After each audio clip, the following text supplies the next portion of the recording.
So you raise the case of individual athletes who become champions and then suffer depression.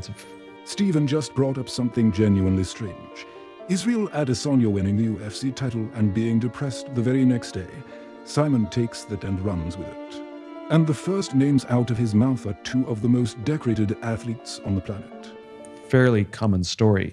You hear this from Olympians.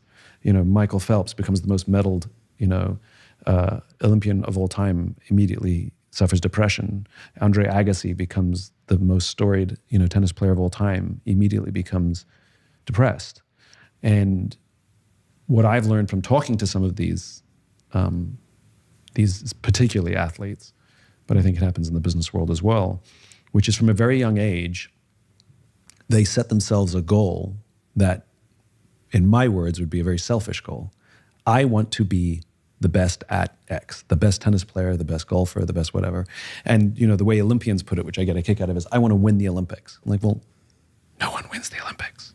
Like, you can be a winner in your sport, but that's an aside.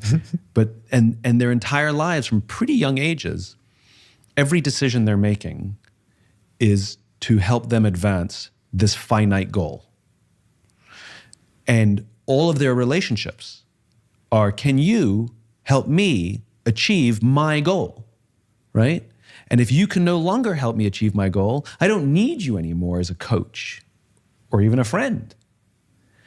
And there's huge sacrifices, missing of birthdays, missing of Christmases, missing of major life events, because I have to practice so I can achieve my goal. And when they get interviewed on the news, or at the Olympics or whatever, why do you do it? And they all say, well, I'm doing it to inspire the little kids, which is complete bullshit. If you look at all of their vision boards from when they were younger, of pictures of podiums and medals and money and Lamborghinis, not a single little child on there of the people you're doing it for. It's just a lucky strike extra. I mean, absolutely you do inspire children, but that's not the reason you did it. You just got that, like I said, it's a twofer. So that's the setup. Spend your whole life chasing one selfish goal. Here's the part that actually explains the depression. What happens the day after you get it? Or the day you realize you never will? And then when they achieve or don't achieve this thing, and then can no longer compete for it, they've set their entire path in all their relationships on these finite selfish goals. And so when it's complete, they realize they don't really have a lot of friends around them. They don't really have a lot of close relationships. They don't really even have a sense of purpose, because they've been spent the past 20 years or so with one purpose, which was this finite goal, which now has run out. And so they're very purposeless. And I see this in Broadway performers who set their whole life to be on the West End or be on Broadway. Every class, every tap dancing class, every singing class, they make it, they get there, and then depression, or at least malaise. Or senior executive, same thing. If I just make $1 million, if I just become a millionaire, then I'll feel. And the problem with all of those things is, as I said before, they are selfish. It is your goal for your reasons, which is not fulfilling for any social animal, for any human being. So if chasing the goal for yourself leaves you empty, what's the actual fix? Simon answers it immediately. And it's the line the rest of this topic hangs on. Our sense of joy and fulfillment and love and purpose comes from our ability to serve another human being. Have a child, tell me how your life changes. Fall in love, tell me how your life changes. Think about all the stupid things, irrational things we've done for love.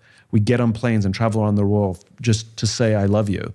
We do ridiculous things, and it all feels worth it. And the sacrifices we make for a child all feel worth it, but these are no longer for us, and these things will live on beyond our own lives. They are not finite, they are infinite. And there's nothing wrong with personal achievement, there's nothing wrong with setting goals, but it has to be in the context of something even bigger. In general, team sports don't suffer this because you had to do it together. It's usually individual athletes who suffer this more often. Simon just said individual athletes are the ones who usually crash. Now, he gives the exception. A Hall of Famer who built his entire career around not being the guy this happens to.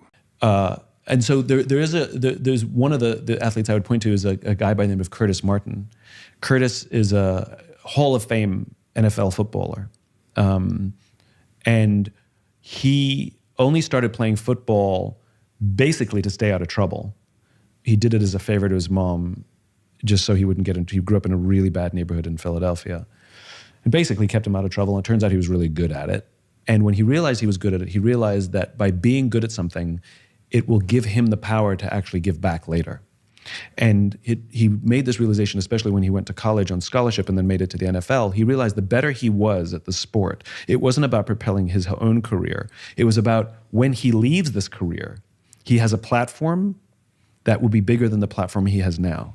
And so he was driven and driven and driven, not so that he could be the best, not that so that he could make the most money. In fact, he made a lot less money than a lot of other players of his rank.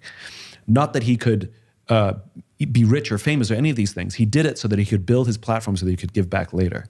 So when he retired from the NFL, he wasn't lost. He wasn't searching. He knew exactly what the next step was, because being an elite athlete to the highest level possible was only step one. And to see one's life as a continuum rather than an event is much healthier. Right after hearing about Curtis Martin, Stephen does something pretty honest. He holds his own goal setting up next to that story and admits it doesn't come close. The other moment in my life which I really struggled in terms of goal setting and motivation was when I was trying to get in shape.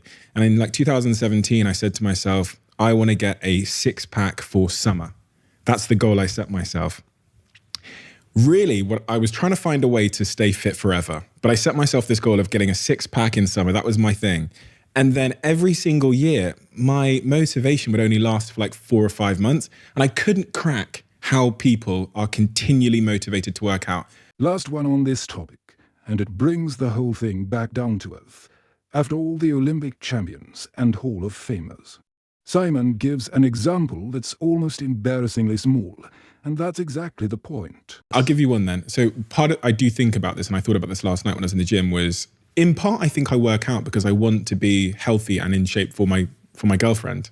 Like I want our relationship to be good. I want us to be able to be active together. I want her to be attracted by me when I'm naked. And I had a debate with my team as to like whether that's a noble reason to work out, and should we feel an obligation or whatever to be in shape for our other half. I think to be healthy for our other half, for sure. But you think the aesthetic stuff is a bit... I think it's fine. I mean, I think the aesthetic stuff is about confidence, right? Which is, I'm sure she'll love you even if you're chubby, I'm sure she'll love you even if you don't have a 6-pack, But if it makes you feel confident, then it's like people who have nose jobs, Like somebody says, you can't have a nose job. Why are you... Well, if it makes them feel better about themselves, then how can we argue with it? Like if they went from being really, really insecure and hiding their faces or bad teeth and they never wanted to smile to fixing their teeth and now they smile all the time, like why should we tell them they can't? Now, of course there's a line. Getting addicted to plastic surgery is something different, and there is a line. But, getting your teeth done or getting a nose job to make yourself feel better is fine if it builds your confidence. So if it builds your confidence and you're doing it in a healthy way, then, it's like, how can somebody argue that you shouldn't be exercising because it looks good? Now, again, there is a line. There are some people who actually overdo it, where if they stop exercising, they gain a tiny bit of weight, they actually spiral. There is a line where they're actually not building confidence, they're actually building insecurity. But some of these things don't have to be big and lofty. They can be ridiculously small. Like, so for example, for me, I'm very good at disappointing myself. Like I have no problem disappointing myself, right? Like I'll wake up in the morning 2 hours before my alarm and I'll say to myself, you should work out.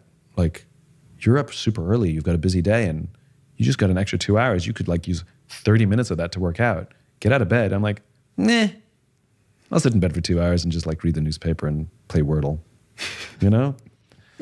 And 2 hours will go by and I won't work out. Do I have any guilt? None. I'm just like, oh, you're an idiot, Simon, right? Now, if I'm meeting someone at the gym at 7:30 because we're going to work out, I'll be there. I won't let somebody down. I'm okay letting myself down, but I won't let somebody else down. So for me, my purpose sometimes is very in the moment. Like I'm doing this for them. It's like, when I would run, one of the reasons I stayed in good running shape is because when I ran with my running buddy, I never wanted to ruin their run. If they wanted to keep a slightly higher pace, I could keep it. So it doesn't always have to be big and lofty. Sometimes it can be in the moment.